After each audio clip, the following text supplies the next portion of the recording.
It's one of Vancouver's longest-standing questions. Why are the former Expo 86 lands still undeveloped? The parcel of land is back in the spotlight because of the recent sale of the Plaza of Nations. While the puzzle pieces might finally be falling into place, many plans have been suggested over the years, only to be scrapped and then abandoned. Let's take a look. Pull it tighter, up, that's it. This afternoon, the cover came off the worst-kept secret in town. Concord Pacific, the Canadian company controlled by Hong Kong billionaire Li Ka-shing, will develop the 207-acre Expo site in Falls Creek. Economic Development Minister Grace McCarthy appeared delighted the process is finally over. She said it was a message to Asian investors to come to BC. We've reaffirmed the importance of foreign investment to British Columbia's future and the way that investment from outside the province can be used to stimulate economic activity and growth within our province. For the Premier, it was, as usual, a fantastic day. A great day for our province and for all British Columbians. The Premier anticipates Li Ka-shing will spend 20 years and nearly $2 billion building his project, and that should provide 28,000 man-years of work.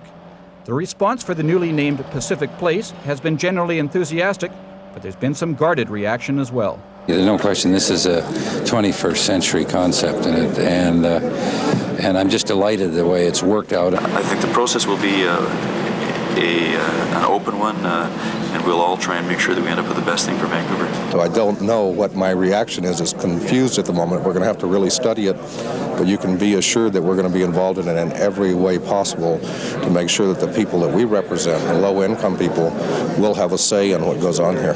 The Premier today should hang his head in shame.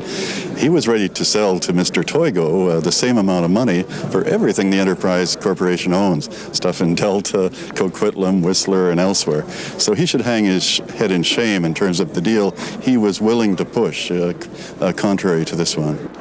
Another thing that should make the province happy is it is now off the hook. It is up to City Hall to deal with Concord Pacific and Mr. Lee to work out all the fine-tuning on the future development of the north side of Falls Creek.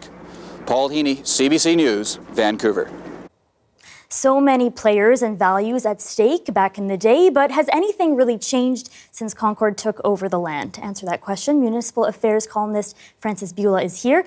Thank you so much for joining us. What comes to your mind when you see all those players from so long ago? Oh my God, they were all so young. And so were we. Yeah, I mean, it's interesting because some of the same issues still arise. You know, what is the city getting out of it? What are the residents of Vancouver getting out of it? Is it a fair deal? Should it have gone to someone local?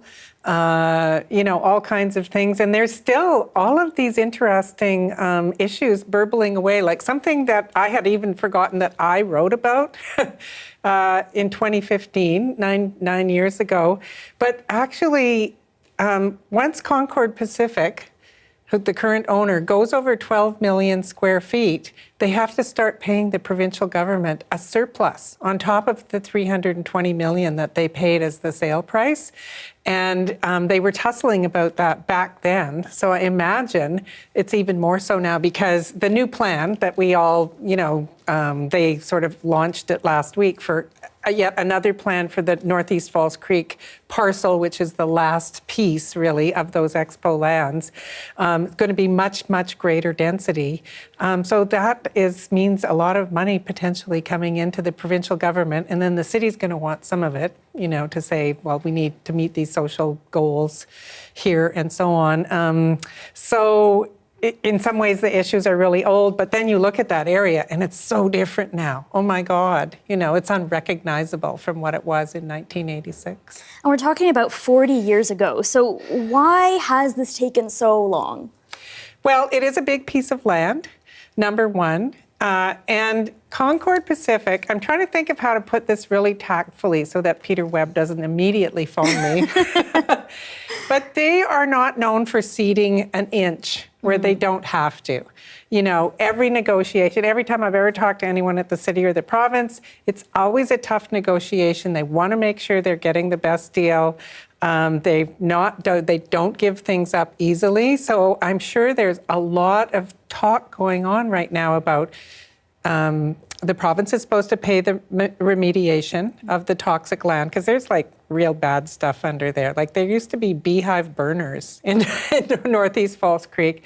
Who's going to pay for the viaducts to come down? And then, as I said, how much money will Concord have to pay from this, what was supposed to be the original deal, where they needed to pay, I think it was $10 a square foot once they went over 12 million, and then $12.50 a square foot once they went over 13.5 or something, but then adjusted for inflation, so God knows what it is now. A lot of money. A lot of money, more than you and I will ever see in our lives. And I mean, a big part of this plan is doubling density compared to the 2018 plans. What does this reflect about council and the moment we're in right now?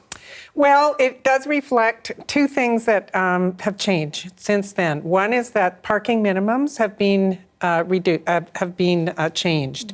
So they don't necessarily have to build as much parking, which saves them a lot of money, because I can't remember what the cost is these days. It keeps going up every year, but I think it's something like $60,000, $70,000, $80,000 per stall or something like that.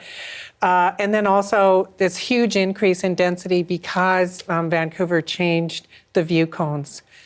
Some of the boundaries of the view cone. So that is something that's allowing Concord Pacific to go higher on this last remaining site. Frances, you are such a wealth of information. I don't know how you keep all those numbers straight, but I'm glad you do. I just memorized them just before we came on.